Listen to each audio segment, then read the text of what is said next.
guys, mag-grocery na po ako. Happy Saturday. Ito din tayo mag-grocery dahil bukas. Araw na naman paglalaba. Labadahan ito tayo bukas. So, let's go. Ito lang muna ang suot ko dahil uwi naman agad ako eh. Bibili lang ako ng mga tabo. Grocery lang ako sandali di magbayad ng Meralco. So, yun lang muna ako mga Omega. So, see you there. See you mamaya mga Omega. Siya tayo.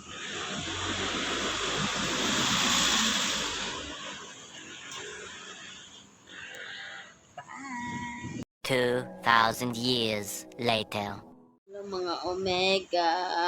Wala ko na vlog ngayon.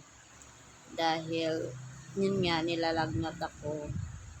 Nagkaroon ako ng lagnat, ubos, sikon, kahapon.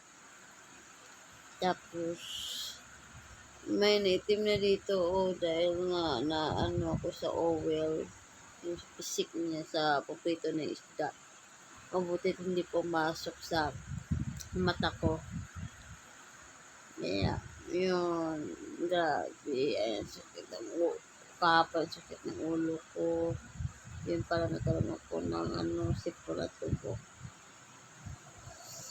Na, ang ginawa ko, tulog, kain. Yun ang ginawa ko. Mabuti na lang at holiday ngayon. Papahinga pa ako. Open din kami bukas. Hindi naman holiday bukas. So, 1, 2, holiday.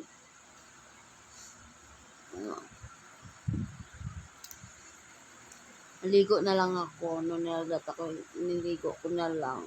Kasi nga, para mawala yung init ng katawan ko, yung bigat ng katawan ko. Kaya naisip ko maligo. So, naligo naman ako. So, okay naman siya. Pero yung ano ko lang, isip ko na tubo ko. Hindi pa okay.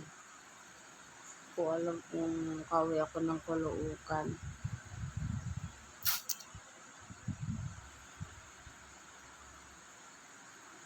Pagod talaga.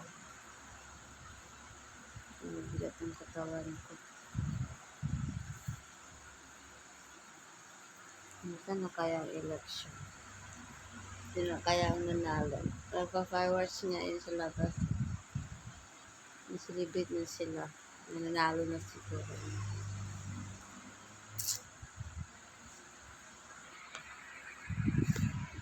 Yun lang mga Omega. Wala akong ginawa ngayon.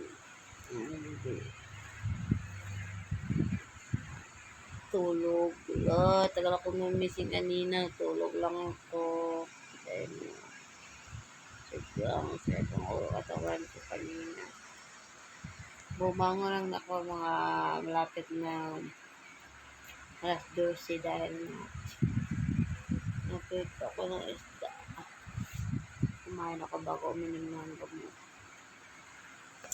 Yun lang mga Omega, share ko lang sa inyo yung ginagawa ko ngayong araw na karoon ako ng lagnat, ubo at sipon. Good night mga Omega.